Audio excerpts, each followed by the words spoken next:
All right.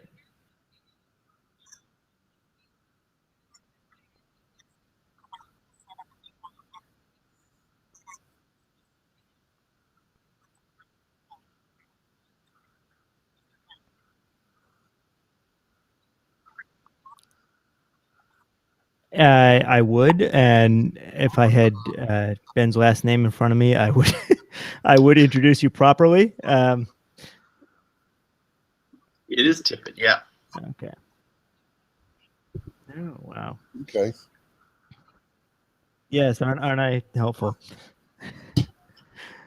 But thanks for being here, and we wanted to discuss today the recent announcement of the not the discovery, but of the observation of gravitational waves, which was announced earlier this week, and I guess based on observations made in September, right?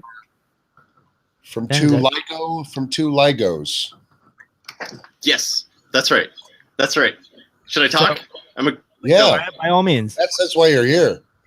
All right, I'm so excited. Hello, everybody. Okay, so LIGO, it's this heroic effort. I am totally flabbergasted and amazed by the LIGO collaboration. Thousands of people have been working on this for decades, doing this heroic work. So let's briefly overview from 10,000 feet what happened. When really heavy things accelerate, they generate gravitational waves, according to Einstein's theory of relativity. And that's wonderful. It's wonderful. We predicted it. We knew that it was happening. Astronomically, we could observe the effects of this gravitational wave emission. So we were pretty sure it was happening. We never detected it before. So what happened was, over the last 25 years-ish, some people there's a collaboration of universities in the United States and internationally who've been developing the theoretical tools and the actual interferometer that we use to observe these gravitational waves. It was a heroic feat, both theoretically and just experimentally. They did something totally amazing. And so what happened was they turned the machine on in September, and started listening to the gravitational waves being emitted by the universe. And, let's see the date. September 14th, they heard something amazing. 2 30 solar mass black holes collided. 1.3 billion light years away, 2 black holes collided. And we used our LIGO interferometer to detect the signal. And so the recent press conference, the reason all the physicists in the world are going bananas is because the LIGO people succeeded. It's absolutely fantastic. And I want to talk to you about what they heard. That's fantastic. I want to talk to you about the fantastic machine they built. And I also want to talk about the heroic efforts that went in to building this machine and developing the theoretical tools to understand what they were going to listen to. So now, Ben, we actually heard the gravitational waves. We didn't see the gravitational waves. Did we feel them or we heard them? Yeah. So hearing, it's an analogy that's apt. Okay. And the reason it's apt is that the gravitational waves that were emitted are around within human hearing range, okay? But we're still talking about a signal that's being detected on a machine, just like how your digital camera detects light, and it detects essentially an electronic signal where a light comes in and wiggles the thing. Essentially, gravitational waves came in, wiggled the interferometer, and we recorded that and deduced that it was gravitational waves causing this. And we can talk about how we knew that it was gravitational waves and not somebody jumping up and down outside. But the deal is that when we say that we've heard it, it is an apt analogy because it's not really something that, for one thing, it's in the auditory range. So the signal that's coming in is about the same frequency as sound waves. And the second reason is it's not, the LIGO interferometers act as kind of a telescope, but it's not a telescope that we can point in any particular direction. It's kind of a telescope that sits and the signals come in, it detects the signals, and we deduce which direction the signals came from, and we deduce information about it based on having it come in, instead of us pointing a telescope in a certain direction and seeing what's out there. And so in two different ways, it's really analogous to sound waves. So people hear us calling it sound waves a lot. It's not sound coming from space. It is still just an apt analogy. So SETI's not interested in this at all, then, is what you're saying. I don't know how interested SETI should be in this. Maybe maybe really advanced civilizations can manipulate gravitational fields, and if they can, they'll generate gravitational waves, and we might be able to detect them. But this is a very expensive piece of equipment. I don't think SETI's SETI doesn't have the budget to build one of these. So this equipment detected a stellar event, an interstellar event that took place 1.6 billion years ago, which we're detecting now, and we detected it after a very recent upgrade to this equipment, which increased its sensitivity significantly, right? Yeah. Oh, totally amazing. What's fascinating to me about this is the speed with which it was detected after that upgrade. What does that say about the frequency of these events on an interstellar basis? I mean, it seems remarkable that we detected one so quickly after we got equipment that was suitable to the task. Let's compare it to something. Winning the lottery, okay? So winning the lottery is a really, really rare event, and it's rare that somebody in your hometown, of a couple thousand people, wins the lottery. It's less rare that somebody in your home state or province wins the lottery. It's even less rare that somebody in your country wins the lottery, right? So in essence, when we scale up the population that things can happen in, they will happen more frequently. Sure. And so the deal is absolutely fantastic. I've got some notes here. I'm going to consult them just so I can get the numbers right. Between 2000 and 2002, 2010, it's called initial LIGO. The LIGO collaboration built their first interferometer. That's those big L-shaped detectors. That's what's on the screen right now. We'll talk about that in a second. They built their first two, actually. There's one in Livingston, Louisiana, and the other in Richland, Washington. And they set up all their equipment, and they knew that it wasn't really sensitive enough to detect gravitational waves unless they were coming from quite close by, okay? But they kept upgrading and upgrading the equipment. So I would go to a physics conference. I work in a similar field, and the LIGO people would come, and we'd all be really happy to see them, and we'd say, have you detected any gravitational waves? And they say, not yet, but we're still upgrading the equipment. And so, near the end of that 2002, 2010 period, they had it developed. They had the technology. All of this stuff had been, tuned up. So they could hear potentially gravitational waves being emitted by something, but the distance out that we could hear was only the local group of galaxies. So if two black holes merged in our galaxy, we could have heard it. If two black holes merged in the Andromeda galaxy, we could have heard it. But farther out than that, the signal would become too attenuated. It would be too weak for us to detect. So what they did, 2010, they disassembled the whole thing, rebuilt it with fantastic new theoretically developed equipment. So they revolutionized the equipment. They put it in place, dramatically increasing the sensitivity. Now the sensitivity is so good on LIGO that we can hear two black holes colliding from up to 6 billion light years away. Wow. We've dramatically increased. We, like local superclusters of galaxies, we've dramatically increased the volume of space that we're listening to, right? And so yeah. Okay, so the first number, let's see, millions of light years away. So if two black holes collided millions of light years away, we could hear it. That's pretty far to walk, but it's not all that far. Astronomical distances.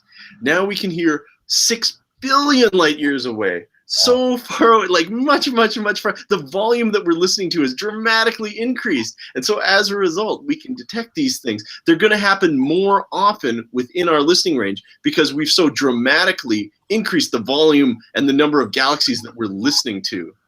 And so it's not that strange that when they fixed everything and plugged it back in and hooked everything up and fine-tuned it and calibrated everything and finally turned the machine on, it's not so surprising that they detected this thing.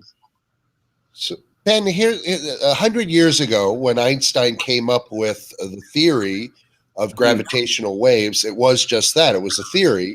Now, of course, technology has gotten us to the point where the LIGOs were able.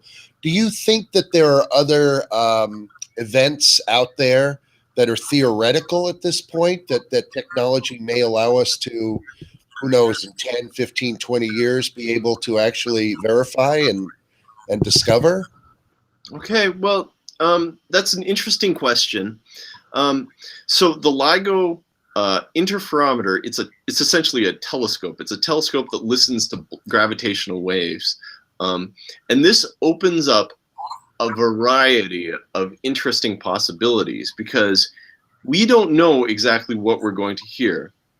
Now, it just so happened that the first thing they detected and had the press conference and published the paper on was something they were 100% certain they understood. Two colliding black holes. They knew it. It fit their models perfectly. Everything was fantastic. We don't know what else we'll hear. As we get better, as more interferometers come online, because there's only two right now functioning. Another one in Europe is being finely tuned, and it'll come online soon. There's another proposed LIGO site in India. The more of these we put online, the more accurate the data that we'll be able to interpret will become. And the more we'll be able to say, well, that's strange. What made that sound, right? So there's a little bit of that going on. In addition to that, Einstein's theory is fantastic, but it's not the only theory that's kind of like it. And so the future of gravitational wave astronomy might be that we can tune Einstein's theory or maybe replace it with something a little bit more accurate that theoretically exists today, but we're not sure if it's right, just because we can't usually measure what happens right up close to a black hole. So it's hard to say, because Einstein's theory of relativity was preceded by a bunch of by a bunch of astronomical measurements that we understood really well. We were sure of the data, but interpreting it was a little bit up in the air. We weren't sure. It didn't make sense in Newtonian gravity why things would be doing. Mercury was doing a weird thing as it circled the sun, right? Einstein's theory came along, displaced Newton's theory. So we're not sure if these the LIGO interferometer system, our way of listening to gravitational waves, we might see or hear rather things in the universe that allow us to have a better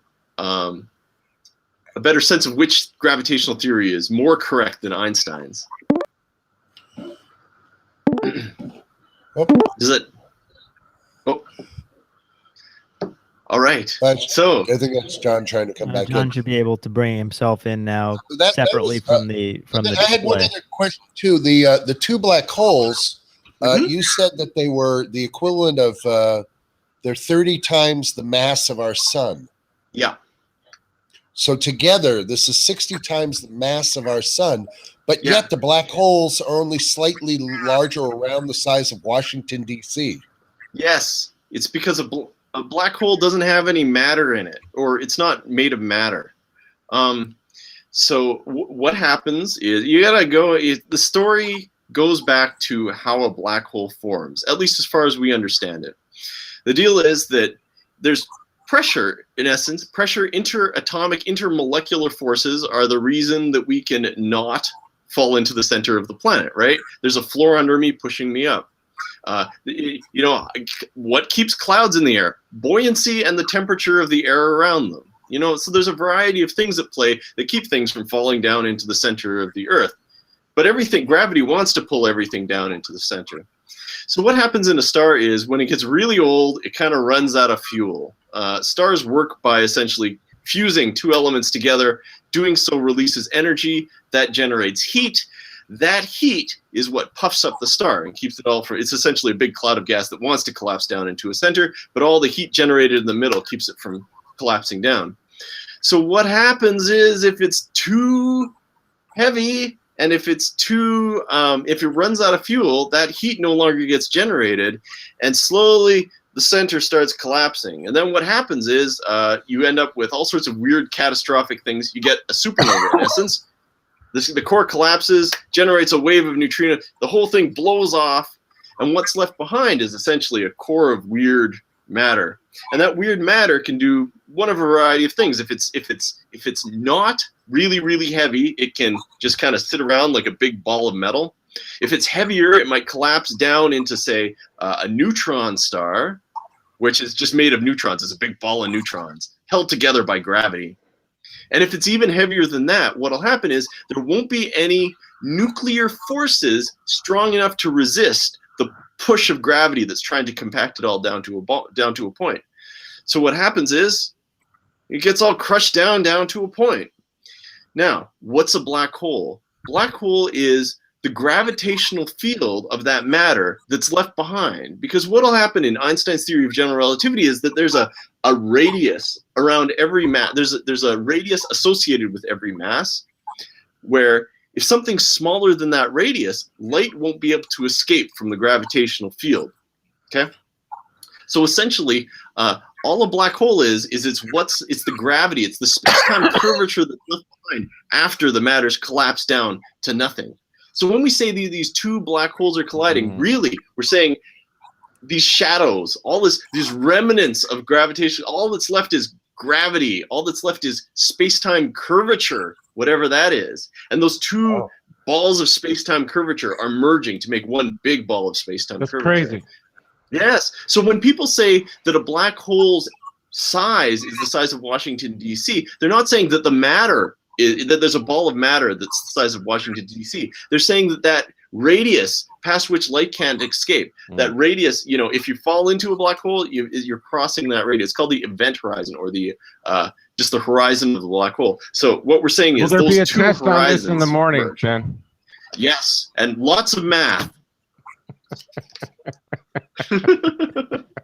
so Oh, brother.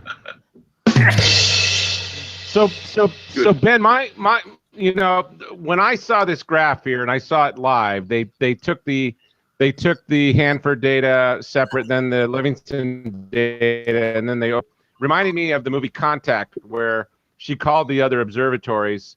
They moved the radio telescopes to a certain frequency, and they all saw the carrier frequency, right? But what is the vertical abscissa here? So it's over time. They call it strain, and it's 10 to the minus 21. What is that movement? I'm not actually sure what this refers to specifically. 10 to the 21. It might be the distance between the differences in distances between the lengths. So it might be changes in the lengths of the interferometers. The way it was presented, they were using a surface and bending the surface to demonstrate I think they were trying to represent the bending of space in some way, but I assume that, as you say, well, you're the expert. I gather it was, as you say, the measure of the distance between the mirrors are changing the distance between the mirrors. To interpret what this graph says, could you load up that interferometer graph, please? Yeah. Stand by, please. By the way, if we were playing the interferometer drinking game, he has said that the word interferometer like 15 times now. Canada's very cold, and it's important to stay very warm with alcohol, I think.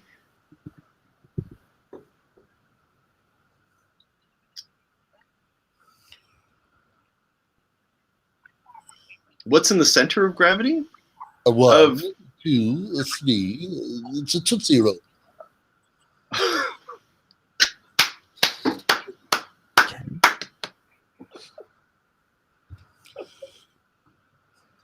Stand by. That's the best thing I've ever heard in my life.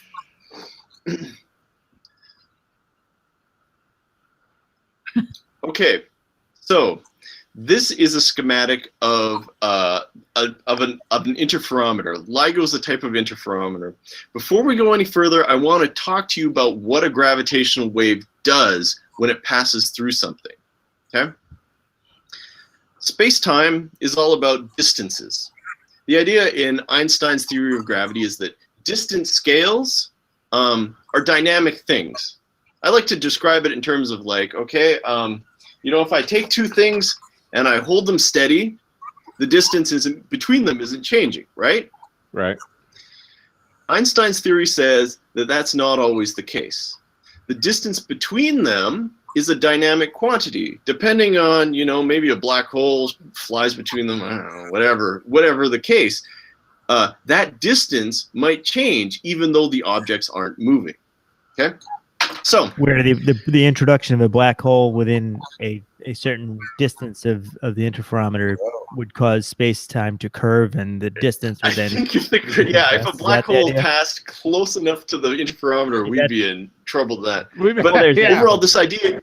But yeah. Overall, this idea is that distances can change. Okay, so the nice thing about video, I'm used to working in audio, right? So you don't get to do this. So what would happen if a gravitational wave passed through my chest? It would rip you apart. All right. So if I'm standing like this, the distance scale horizontally would compress. Right. Let's see. Right. The distance horizontally would compress, and my vertical height distance would stretch. So I'd go like stretch arms. Or rather, exactly. my arms would stay fully elongated, but my hands would get slightly closer to my body. And then, as it passed through, the opposite would happen. My height would compress, and my horizontal distance would elongate. Right. Why is that important? It's important because this is a basic feature of gravitational waves, and it's what the LIGO detectors were meant to detect. Right. So that's why they're shaped the way they are. Now, before we go on, let's talk about how strong this effect is, because gravitational waves, I mean, you saw in the video during the press conference that the whole world went, whoa, wobbled, right? That doesn't happen. We would know if that happened because we would like fall off our bicycles. Instead, it's a very, very, very subtle feature. Okay, so LIGO has these two arms. They're L-shaped. Each one is 4 kilometers in length. Yep. And what happens is we're continually measuring the lengths of those arms and comparing them. So if one arm shrinks and then the other arm gets longer and then it shrinks the other way, it means a gravitational wave has passed through it. Right. Does that make sense? Yeah. Now, it's a really subtle effect. Where's that? 1/1000th the diameter of a proton. That's how much it's shrinking and stretching, right? Like that's crazy. Nothing. It's so small. The distance between here, the one they said in the press conference, the distance between our star and the closest next star would shrink and change by the width of a human hair. Right. This is an impossible thing to measure. So here's what the tool is. Here's how we need to be able to detect essentially not how the lengths of each arm is changing. The clever thing they figured out is the only thing we need to detect is whether this arm is different in length than this arm. Right. They show that because in that as graphic. The gravitation. They show that in that graphic with the moving mirror versus the stationary. Yeah. That's right. So you're measuring the interference in the light beam. That's right. That's exactly the case. So the idea is we've tuned these lengths. We shine a laser down. Now the laser, this is a little bit disingenuous. The laser bounces back and forth between the center mirror and the upper mirror. They bounce up and down the chamber 15 times, I think. 75 times, I'm sorry, before they recombine. Oh, right? wow. So why so many times?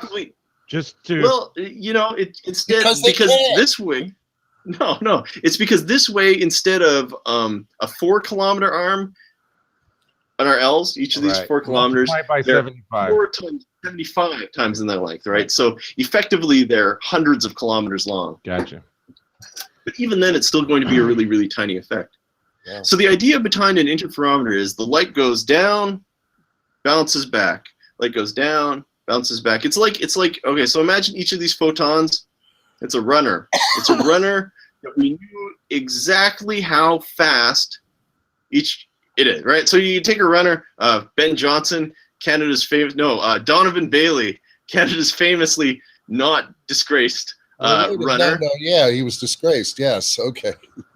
So Donovan Bailey was never disgraced. He won gold. We're very proud of him. So Donovan Bailey runs really fast, 10 kilometers a second, super reliably. So what we do is we take 2 Donovan Baileys and we start them out at the splitter and we make them run down the length of the tube and come back. And because they're so reliable, because the lengths of the tubes are exactly the same, when they get back home, they'll reach the center where they started at exactly the same time. And cancel each other out. So what is the tolerance that the 2 tubes need to be to? How close? Bananas. I don't know that number. Like 1 gazillionth of a meter or something, right? Yeah. Well, you know what? You talked about runners. JS has a specific question about runners. JS. What was my question? Superman versus Flash. Oh, that's right. Speaking of which, so if Superman and Flash were in a race, who would win? I think the Flash. Oh. Yeah. Okay. There you go. The sun sucks as well. The interferometer, this is not, you can't just go to Radio Shack and get parts and make one of these at home, can you? Well, you can make an interferometer, and people use interferometers in a variety of scientific tools. You can use them to measure. What's that? I'll tell you something very similar. I worked for a company called Microtest in college in 1984, and we built the time domain reflectometer, which it works almost the same way, although we don't look for the differences and don't cancel out the beams. But we send a square wave down a wire, and we wait for the reflection to come back, and then we see if it's inverted or not, and then we measure it to see how far away the distances of the cables. It's pretty close to the same kind of phenomena, right? That's right.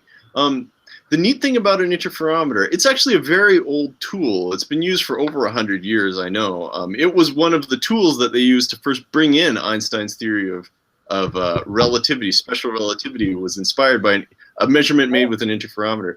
And you can use them for a variety of things. They're really, really good at telling whether those distances along the arms are changing. And that's useful for a variety of industrial applications, right? Maybe you're like, hey, I don't think that this camera I'm building is shaking to pieces, but let's measure how much the things are flexing. And you can use interferometry to do that. So it's a fantastic tool, but this is, world-changing in its accuracy.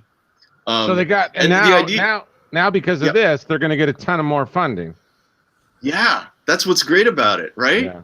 Oh, it's so great. This was actually the National Science Foundation, I think, announced that this was the largest grant that they'd ever made, at least at the time. The funding on this project was absolutely immense. Well, it was an immense leap of faith.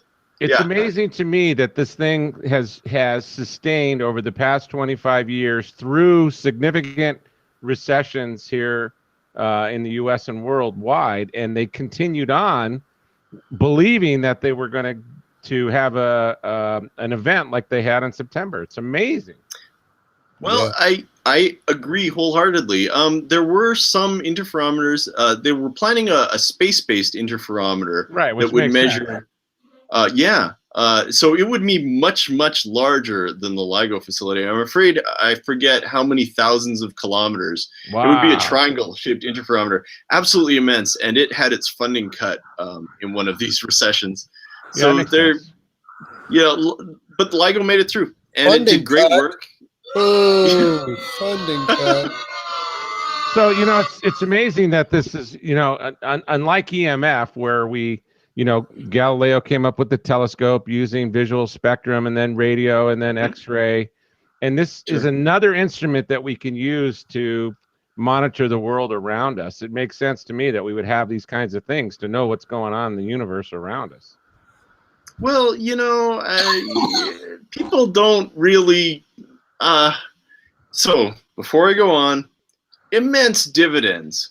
The technology required that had to be developed to make this thing, the amount of computational resources that had to be harnessed and well understood how to harness this immense machine, absolutely breathtaking. All that technology is going to pay back into the economy. It's like the space program. Well, that's fantastic. That was that was JS's questions. He's like, how is this going to make me a better toaster oven? Exactly. Well, who knows, but it will. Something about this. Someone will say, "Hey, we can take this little part that we use to keep the mirrors from jiggling, and they'll plug it into your camera, and suddenly your pictures won't shake anymore." I've been working on an interferometer oven. It cooks. But what you do is you separate the light, take the light beam, you separate it into separate lights. And then you come back in and you put your lean cuisine in there, and it does a really good job. The only problem is your kitchen needs to be 1.2 kilometers big. Yeah, that's right.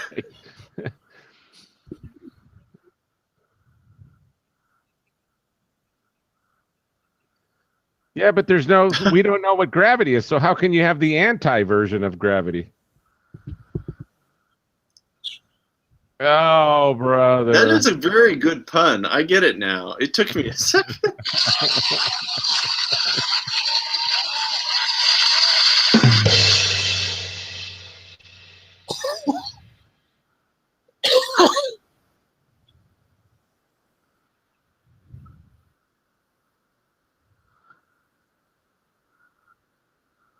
Oh, brother. I don't know. So, and then there's that theory of Einstein's about when you drop the buttered bread on the floor, why it always lands buttered side down. So you put it on the back of a cat, and you have anti-gravity. There you go. Exactly. So Ben, are you a PC gamer at all? I am not a PC gamer. Yeah. I don't have the money to buy a fancy rig. And I don't have the time or the patience to develop the skills. You're a poor college professor. Yeah. I'm ashamed. I mean, there isn't big bucks in the astrophysics biz. Is that what you're saying? Well, I don't know. Maybe for Stephen Hawking there is. Oh, Stephen Hawking does okay, yeah. Well, Ben made the point that the technology from the interferometer will make its way into the economy and eventually be there will be consumer products that are derived from these technologies. Yeah. But funding science. Yeah.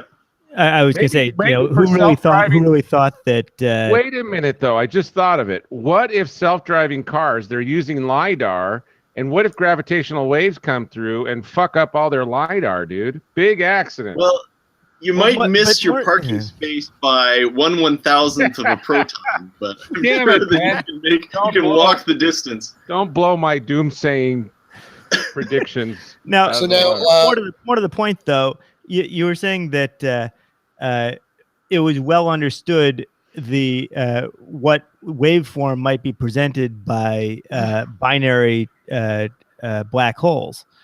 Yeah. Now the thing is, there are, like you said, many other things that might be detected with many different other waveforms, and where you look at, for example, sonar. The only reason that you're able to identify what you're pinging against with sonar, what you're getting, and the waveforms you're getting back indicate something meaningful, is because you know exactly what you're tested against. You know what enemy submarine is in proximity, because you know what the waveform is you're going to get back. Exactly.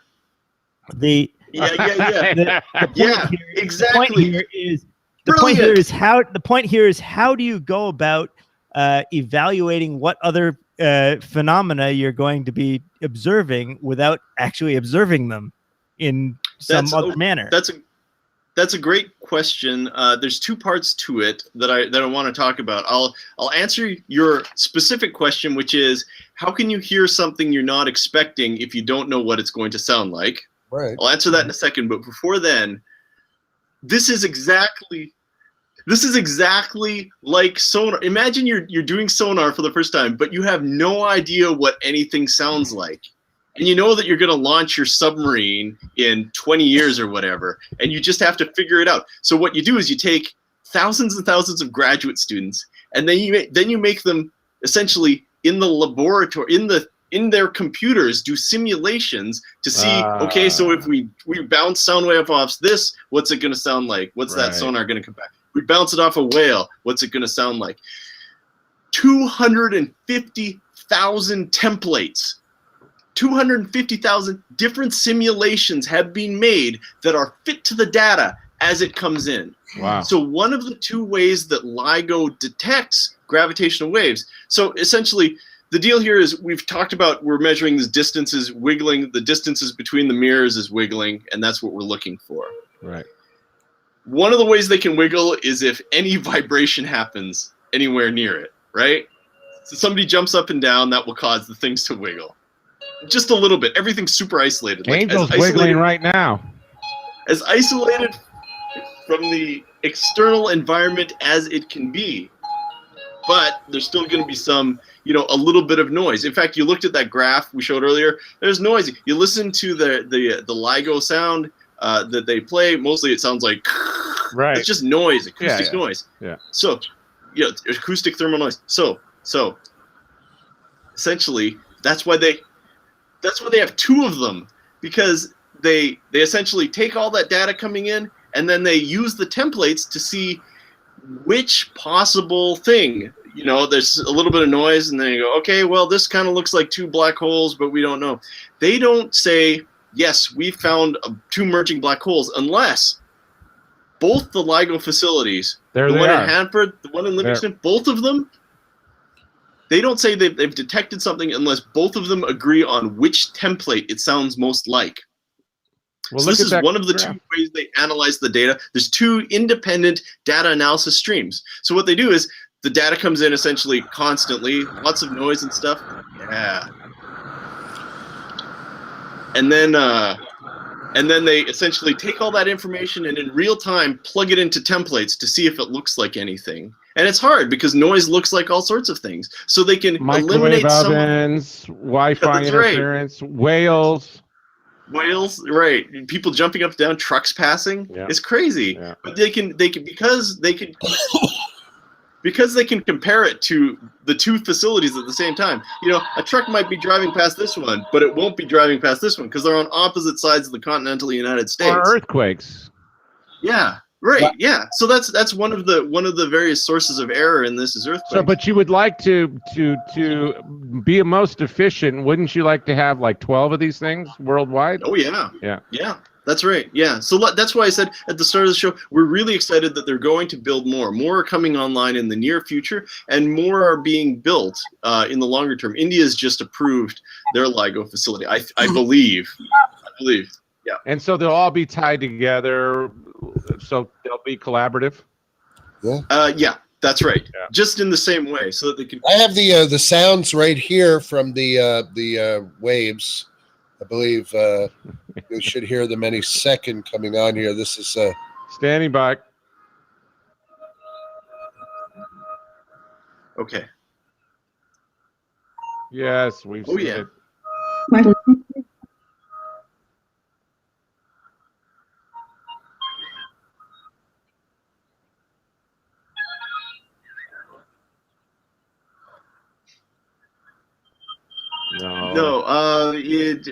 No. What the people know is mostly about quantum mechanics. Right. So.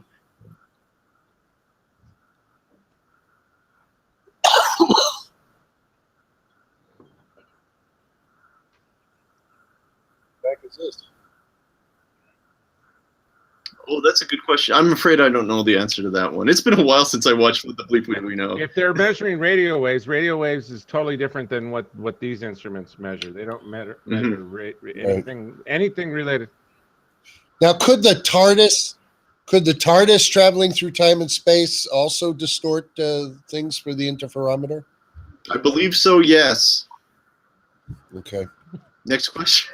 Oh, right. I was in the middle of answering your other question. So there's two independent ways that LIGO analyzes. One of them is with this heroic number of templates, and the other is they just compare the signals and they see if there's anything weird that pops out. And so what they're looking for in that case Mike, is, are you showing us your screen or something? Is that what's Oh, the blab is up. Okay. Oh, good. Oh, is Way that to go, Mike? Blab. Why do we don't? Okay. Yeah. Yeah, blab is up. Okay. Thanks. Hooray. Yeah, we're gonna record it and edit it and throw it back up. I'll throw it back up on Blab and record it back into Blab so we have a good episode. Yeah. So actually, since we're looking at these waveforms here, they produced a model of these binary black holes based on this waveform, and because they had already understood the dynamics of binary black holes. What I don't fully understand here is, were these black holes at some point theoretically in a stable orbit and that orbit deteriorated, or were they never in a stable orbit and just good approaching each other throughout time? Because if they were in a stable orbit at one point, the next question is, what in the world could possibly have knocked a black hole out of a stable orbit? Fantastic question. So, first question. Okay, so this is a computer simulation. This isn't footage of actual black holes. This is, I'll explain this in a second. It has to do with what we're going to talk about. First off, the black holes they didn't just bump into each other in space. They were in orbit around one another. Right. In Einstein's theory of general relativity, there's no such thing as a stable orbit. All objects in orbit around each other generate gravitational waves. Those gravitational waves carry off energy, and then slowly they start to come together as the system loses energy, as they radiate away their potential energy. Colin orbits around all hot chicks on Blab. It's worked for me so far. So essentially, these two objects were in orbit around each other. If we watched them a long time ago, we would describe their orbit as stable because it wouldn't change very much. Because the amount of energy that you lose in gravitational waves depends on how strong the acceleration is. It depends on essentially how close the masses are together. So before they're really close together, when they're really far apart, they might be in orbit around each other, but they're not losing energy very quickly. And so it would look to us over a long period of time like they're in a stable orbit. That said, once they get close enough together, the closer they get together, the faster they emit gravitational waves, the stronger the gravitational waves are that they emit. And so what will happen is you end up with this real runaway collision. Okay? So nothing weird. It wasn't an alien or a comet or anything totally bananas that knocked them out of a stable orbit. Stable orbits don't even exist. They're not a thing. There you go. I told you it wasn't the Klingons, John. Yeah. So eventually, the Earth other things will happen first, but it would be possible for the moon to eventually fall out of the sky and hit the Earth. Eventually, the Earth will fall into the sun. Other stuff will happen first. That's not how the world's going to end, but it could happen if,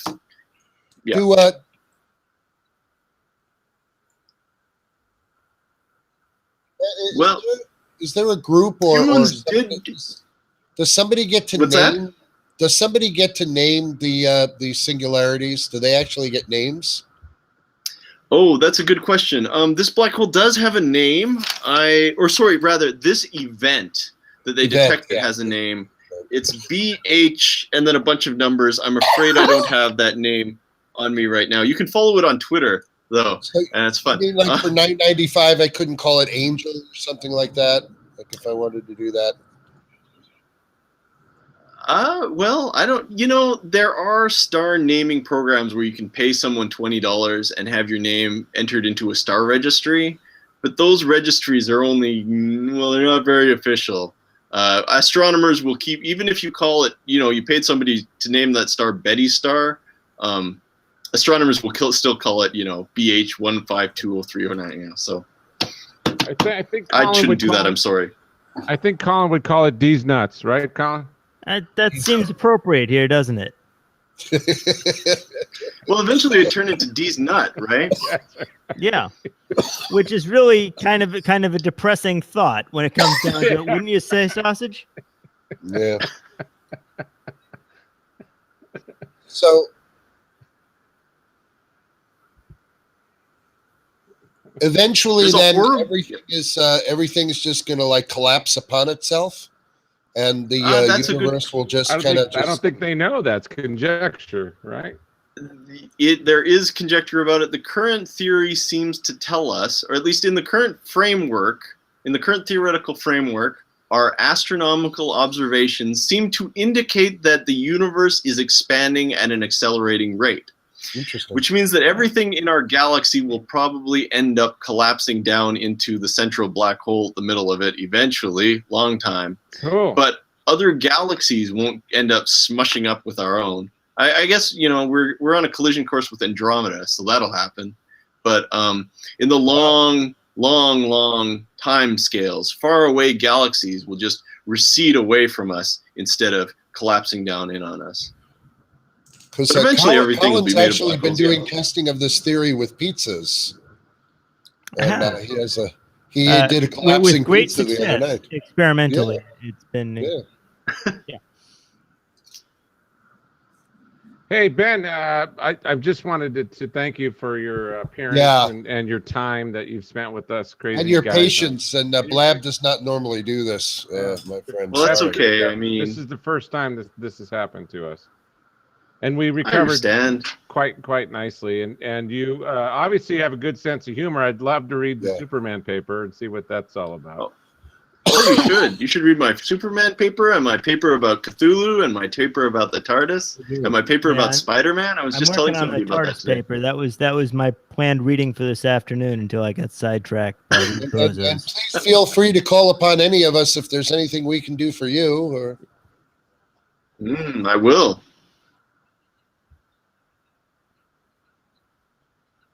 Yeah. yeah, Absolutely. Love to have you. I John, mean, do you have any sure. of his links or any of that kind of stuff for Ben? Well, that you can titanium, pop but in here? what's the real URL for titanium? www.titaniumphysics.com. It is, okay. Yeah, Because you can just when- Google the Titanium Physicist podcast or look up the word titanium in iTunes. It shows up then too. Right. Yep. My podcast is released monthly, depending on when everybody can make it. I usually have 3 experts, including myself, 3 physicists talking to a layperson. So it's a fun show. We have a wonderful chat. We explain weird things that you never heard of. That said, it kind of depends on when everybody's schedules can make it. So Right. it doesn't get released regularly, but So we have a lot of podcasters on Blab where they record simultaneous and they're on Blab. That way an audience can watch them record their podcast. But they might be and it on would- 5 or 6 different video and audio channels at one time. Right. You'd bring additional audience to your show if you wanted to do that. We'd help you promote that. Yeah. oh, that would be. I appreciate that, but part of the reason I can manage to get lay people on my show, people don't like not knowing anything in public. People hate. Doesn't stop being me found at out. all. Doesn't stop me. Yeah. So I managed to get them onto my show because I edit the show for content so that everybody involved sounds smarter than they are, especially me, but everybody, right? So Yeah, so part of the deal. You could sell a $49.95 course on to people on how to become astrophysicist life coaches. For LinkedIn. Yes. On LinkedIn. LinkedIn. Yeah. So I'm afraid my format doesn't quite work with these wonderful live shows. I really enjoy them. Very well done. But yeah, it's I kind of con people into it by saying, well, if it's too bad, we'll delete it. No one will hear it. And then they go, oh, okay. Yeah. So it's.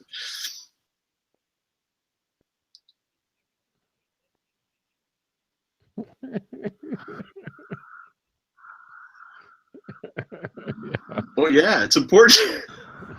So Leo Laporte used to have a science podcast, but they removed it. It was fantastic, and they had some of the best guys, around on the show. And I'm sorry that that was one of the ones they canceled because the audience is so small. People have no attention for real science. Yeah, now we got to watch Mo Rocca. What the heck is up with that? Crazy. Are you still recording? Yeah, I We think might as well